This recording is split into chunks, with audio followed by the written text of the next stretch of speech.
Hi, kindergarten friends. I sure miss you. Today I'm going to be reading The Wolf's Chicken Stew by Kiko Kaza.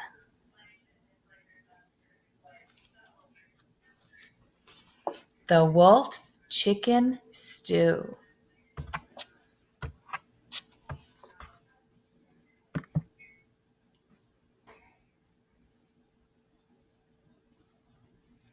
This is the title page. There once lived a wolf who loved to eat more than anything else in the world. As soon as he finished one meal, he began to think of the next. One day, the wolf got a terrible craving for chicken stew. All day long, he walked across the forest in search of a delicious chicken. Finally, he spotted one. Ah, she is just perfect for my stew, he thought.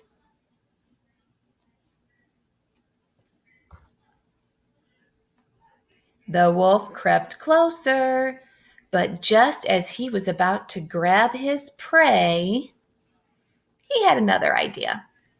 If there were just some way to fatten this bird a little more, he thought, there would be all the more stew for me. So the wolf ran home to his kitchen and he began to cook. So why does he want to fatten this chicken up? Yeah, he thinks the bigger she is, the more meat she'll have and the more food he'll have to eat. Okay, I think you're going to find this story so funny. First, he made 100 scrumptious pancakes. Then, late at night, he left them on the chicken's porch. Eat well, my pretty chicken, he cried. Get nice and fat for my stew. The next night, he brought 100 scrumptious donuts.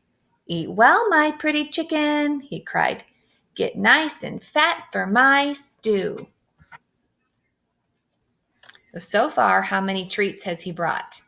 100 pancakes plus 100 donuts, 200. All right. And on the next night, he brought a scrumptious cake weighing 100 pounds. Eat well, my pretty chicken, he cried. Get nice and fat for my stew. At last, all was ready. This was the night he'd been waiting for. He put a large stew pot on the fire and set out joyfully to find his dinner. Boys and girls, do you know what stew is? Yeah, it's like a very hearty, very thick, meaty soup. All right, well, let's find out what happens. That chicken must be as fat as a balloon by now, he thought. Let's see. But as he peeked into the chicken's house, the door opened. Suddenly, the chicken screeched. Oops, I forgot to push play. Okay, so he's going to open the door.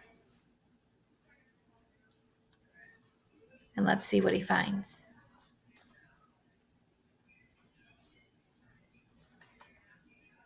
The door opened suddenly and the chicken screeched, "Oh, so it was you, Mr. Wolf." Children, children, look, the pancakes and the donuts and the scrumptious cake, they weren't from Santa Claus. All those presents were from Uncle Wolf. The baby chicks jumped all over the wolf and gave him 100 kisses. Oh, thank you, Uncle Wolf. You're the best cook in the world. Uncle Wolf didn't have chicken stew that night, but Mrs. Chicken fixed him a nice dinner anyway.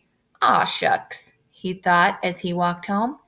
Maybe tomorrow, I'll bake the little critters 100 scrumptious cookies. And he did. Now, this story did not turn out the way that I expected when I read it for the first time. I expected the wolf to end up eating the chicken, or at least to try to. I did not expect him to be making food and then to make friends with the chicken and her babies. I hope you enjoyed this story. Have a great day.